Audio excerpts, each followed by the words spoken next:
Այսօր հեռանկարի հյուրն է քրիստոնյա ժողովրդավարական կուսակցության փոխնախագահ Հայկ Սուքիասյանը, բարև ձեզ, պարոն Սուքիասյան, շնորհակալություն մեր հրավեր ընդունելու համար։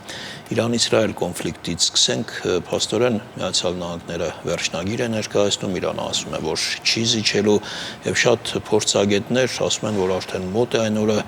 կամ արդեն գուցե անխուսափելի է, որ Միացյալ Նահանգները ուղղակի ներքաշվելու է այս հակամարտության մեջ։ Դուք եւս այս հորետեսական զարգացումները, այդ սցենարը հավանական եք համարում։ Կարծում եմ, ոչ։ Նայեք, եթե այդ ամենը ստուգենք սկզբնական օրերի պրոպագանդիստական վերլուծությունների համատեքստում, դա կլիներ ճիշտ։ Այս քանի որ շատ իրողություններ են փոխվել, որովհետև պարզ է, որ առաջին գրոհից հետո եղավ ուղեկցող հոգեբանական, պրոպագանդիստական աշխատանքը Իրանի կազմալուծման վերաբերյալ ինչ-որ պանիխիդային տեսքով վերլուծություններ կային։ Մենք էլ իհարկե Հայաստանում վերլուծական դաշտը, որը չգիտես ինչու կպավ այդ գործին, մեր Իրանը լավ չիմանալու հետևանքով նաև այստեղ Հայաստանում արված վերլուծությունները, Իրանի բանակի ղեկավար կազմի սպանությունները, որ բայց դուք նկատի ունեք, որ պետությունը ինստիտուցիոնալ պետություն է, դրանք 100 գեներալ ունեն։ Տպավորություն ստեղծեց Իրանի գետնատարած վիճակի մասին եւ Իրանի մոտալուտ վախճանի մասին, բայց եթե պրոպագանդան հանենք եւ այս ամենը ստուգենք պրակտիկայով, ինչ է որ մենք սովորություն չունենք անելու, ընդհանրապես ցանկացած բան պետք է պրակտիկայով ստուգել։ Ինչ կա, ինչ ունենք մենք այս օրերին։ Իսրայելը իհարկե հասել է հարվածներ, ունի որոշակի հաջողություններ, բայց Իրանի տարածքը մի հատ նայեք էլի։ Իրանը 1.600.000 քառակուսի կիլոմետր է։ Տարբերությունը նկատի ունեք։ Իդեպ ես այսօր հաշվարկեցի զուտ 67 անգամ Իրանի տարածքը մեծես։ Եթե այն հանգամանքը հաշվի առնենք, որ Իսրայելը այդ փոքր տարածքի մասն էլ անապատ է, 115 անգամ է մեծ։ Այո, եւ հիմա հաշվենք Իսրայելի կորուստները, նաեւ ստեղծված այն պատկերը տարիների ընթացքում Իսրայելի գերազանցության վերաբերյալ, դրանք բոլորը փլվում են հիմա։ Ինչ կա պրակտիկայում, կա երկու պետություն, որոնք պատերազմում են, որը մեկը չունի հաջողություն, կար Իսրայելի պատկերը, որը փլվում է, կար Իրանի վերաբերյալ չիմանալու նաև հետևանքով կեղծ պատկեր Իրանի թուլության, որը հիմա հակառակն է։ Ես բան ինչ ունենք, ունենք ըստ էության թուլացած Իսրայել, որը ավելի շատ է կախվելու ԱՄՆ-ից, ես ենթադրում եմ ԱՄՆ-ի նպատակը դա է, Իսրայելին ավելի շատ կախել իրենից, որովհետև հիմա եթե Իսրայելը մնում է միայնակ, Իսրայելը ոչինչ անել չի կարող Իրանի դեմ, ինչ-որ բաներ կանի, բայց շատ հարց լուծել չի կարող։ Եվ ունենք Իրան, որը պատրաստ է միջուկային զենքից հրաժարվել, բայց որը կպահպանի, եթե այսպես ավարտվի, կպահպանի իր հեղինակությունը տարածաշրջանում։ ԱՄՆ-ի ներգրավման հավանականությունը, գիտեք ոնց է, եթե հրթիռներով ներգրավի, հիմա պարզ է, չէ, ստացվում է այնպես, որ Իրանն էլ հրթիռներ ունի։ Եթե շատ մեծ կոնֆլիկտ առաջանա, օրինակ, եթե հրահարեն Իսրայելը օգտագործի ինչ-որ միջուկային մարտագաղթիքներ, այնտեղ եղել է Պակիստանի հայտարարությունը, որ մենք կմիջամտենք։ Եղել է նաև Հնդկաստանի հայտարարությունը, որ մենք էլ կմիջամտենք Պակիստանի դեմ։ Դուք գիտեք, որ Չինաստանի նավթի 40%-ը ապահովում է Իրանը։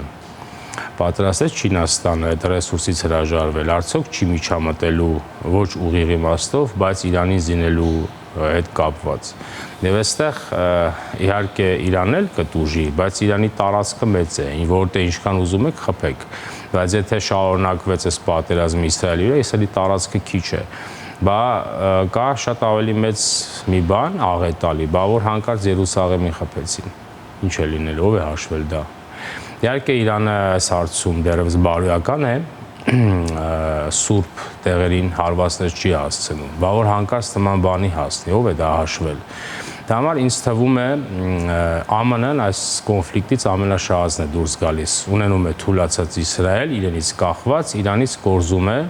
չափավոր լինելու եւ միջուկային զենք չտարածելու խոստումը։ Իհարկե իրենց ենթադրում եմ գլխավորապես իրենց նպատակը եղել է Իրանում իշխանափոխությունը, որտեվ ել եմ ասում, շատ եմ ասել, հիմա էլ եմ ասում։ Ամերիկյան ռազմավարական միտքը, օրինակ Բժեզինսկին ասում է, ԱՄՆ-Իրան հարաբերությունները, կոնֆլիկտը տակտիկական է, ստրատեգիական չի։ Այսինքն դա չի վերածվելու շատ մեծ կոնֆլիկտի։ Իրենց նպատակը իշխանության փոփոխությունն է։ Երկար ձգենք կոնֆլիկտը, առաջանախարարությունը հեղաշրջում լինի, գա աշխարհիկ իշխանություն։ Այսինքն մեծ կոնֆլիկտ, մեծ աղետալի հետևանքներով քիչ հավանական է։ Դե որովհետև կամ գուցե բացառում եք։ Հավանականությունը 0-ին մոտ է, որովհետև պոտենցիալը այդպեսին չի։ Եթե կողմերից մեկը ունենար գերազանցություն, նկատելի գերազանցություն, ապա շատ արագ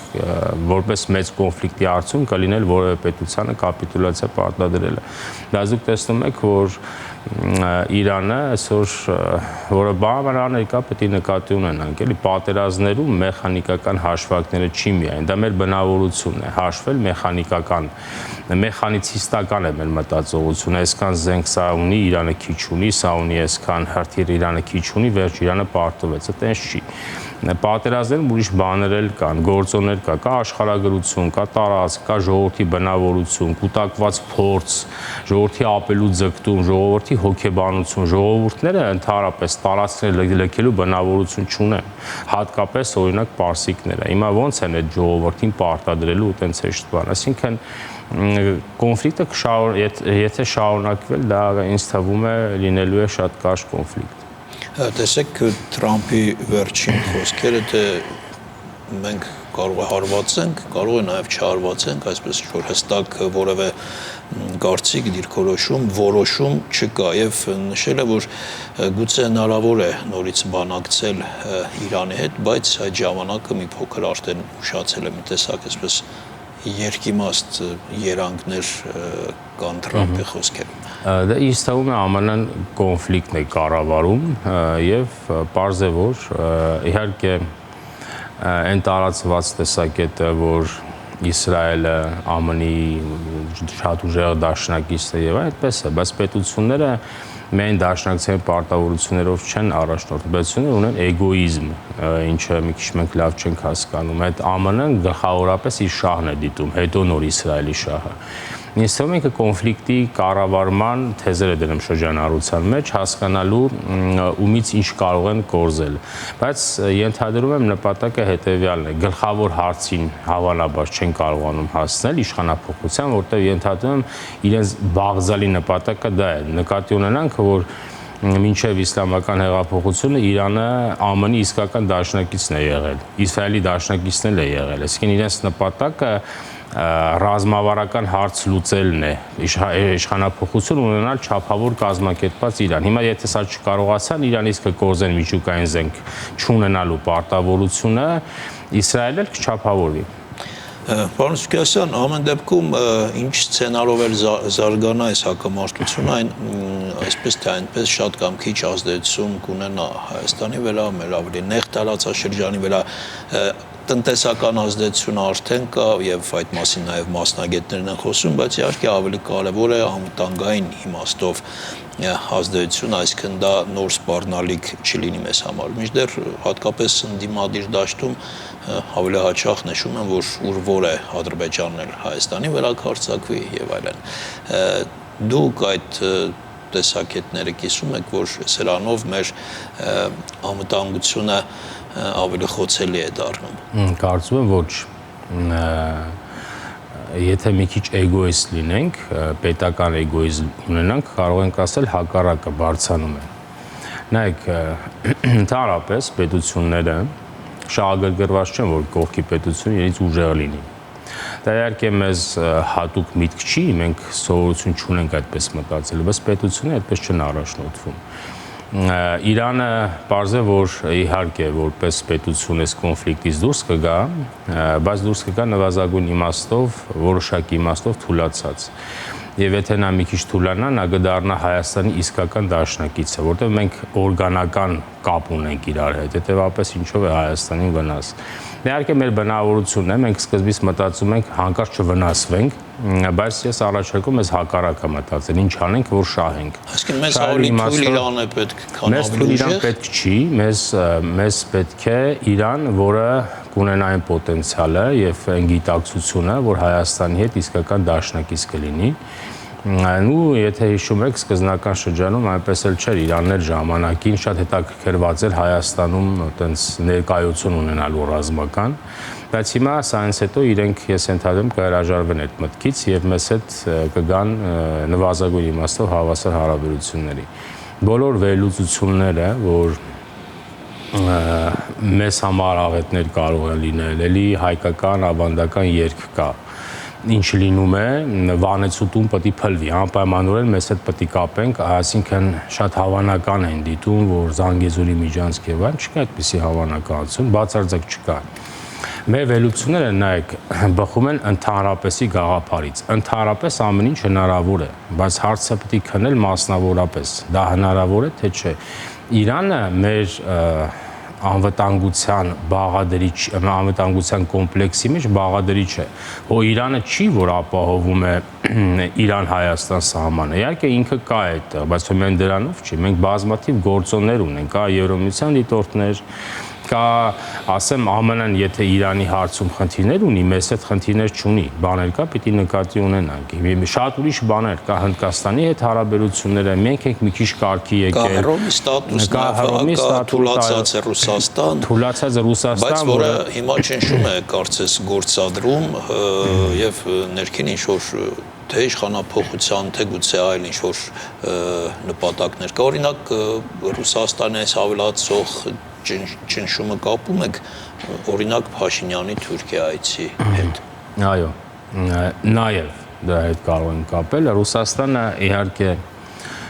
ուղիղ ճնշման գործիքներից աստիճանաբար զրկվում է, որովհետև գլխավոր գործիքը խաղաղության պայմանագիրը չկնքելն էր, բայց մենք դու գիտեք արդեն բանակցել ենք խաղաղության պայմանագիրը։ Եվ ինքը այստեղ աստիճանաբար կոնֆլիկտի բացիներից զրկվում է, իրեն մնում է այլ ճանապարհով ներգրավել մեր ներքաղաքական կյանքը մխտարելու գործին, որն է իրեն հարմար գործիքներ, որ ինքը ունի այդ դրամաբանության մեջ նաև վերջին օրերի զարգացումներ։ Այո, ինքը ունի իրեն դաշնակից ուժեր Հայաստանի Հանրապետությունում, որոնք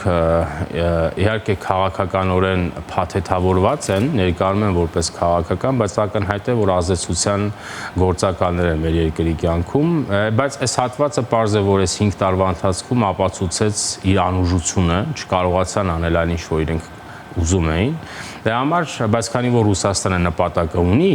իհարկե թուլացել է, շատ չի կարողանում ճնշի, բայց նպատակից չի հրաժարվել։ Մենք պիտի նկատի ունենք, որ դա համառ պետություն է, դա երկար աշխատել գիտի, մի օր թուլացած, մի օր ուժեղացած։ Կարծես է, որ նաև կա վերջին օրերին Հայաստանում մեր եկեղեցին ազատագրելու գործընթացը, որը նախաձեռնվել է, որը պիտի շուտ արվեր իհարկե, բայց որը վերջերս է նախաձեռնել, որովհետև մենք գիտենք, որ մեր եկեղեցու ղեկավար դասը մեր 30 տարվա ընթացքում որևէ կերպ արձագանք չի հայտնել, չի արտահայտվել օրինակ ընտրությունների կեղծարարության, կոռուպցիայի, արտագաղթի, անիրավատ ժողովրդի վերաբերյալ դատապարտող խոսքեր չի ասել, բայց քաղաքականորեն կազմակերպվել է եւ արտադրել է քաղաքական գործիչներ, դուրս է եկել քաղաքական դաշտ։ Հիմա մենք խնդիր ենք դրել, որ մեր եկեղեցին վերջնականապես ազատագրվի, դրա համար եկել է աջակից ուժը հավանաբար դրսից։ Շնորհակալություն, պարոն Սուքասյան, երկու կարճ հարց Փաշինյան-Էրդողան հանդիպումը, որը տեղի ունենալու վաղը, մենք այսպես որպես դրական փաստ, դրական իրողություն պետք է ընդունենք, թե նաև ունենանք որոշակի մտահոգություններ, մտավախություններ այդ մասով։ Գիտեք, Թուրքիայի հետ հարաբերություններ չունենալը եւ հարաբերությունների կանոնավորման չգնալը ավելի վտանգավոր է, քան հակառակը։ Ես չեմ ասում կարգավորման, որովհետև դրա համար դեռևս երկար ժամանակ կա, նաև պետությունների քաշերն են տարբեր։ Մենք դի նկատի ունենք, որ այդ պետությունը Անկարայից նստում է, Երևանը չի երևում։ Բաներ կա, պիտի նկատի ունենք։ Բայց այն, որ Հայաստանի Հանրապետությունը հայտ է ներկայացել ուղիղ Թուրքիայի հետ հարաբերությունների քննարկումը, դա շատ կարևոր է, որովհետև մեր հարաբերությունները Թուրքիայի հետ եղել են միջնորդավորված։ Մենք շփվել ենք չերեզներով, չերեզ Վրաստան, չերեզ Ռուսաստան, այս պետությունները իրենց շահերել են, մեջը ծախել են մեր վրա։ Հիմա եթե մենք այս միջնորդին հանենք, ուղիղ խոսենք այդ պետության հետ,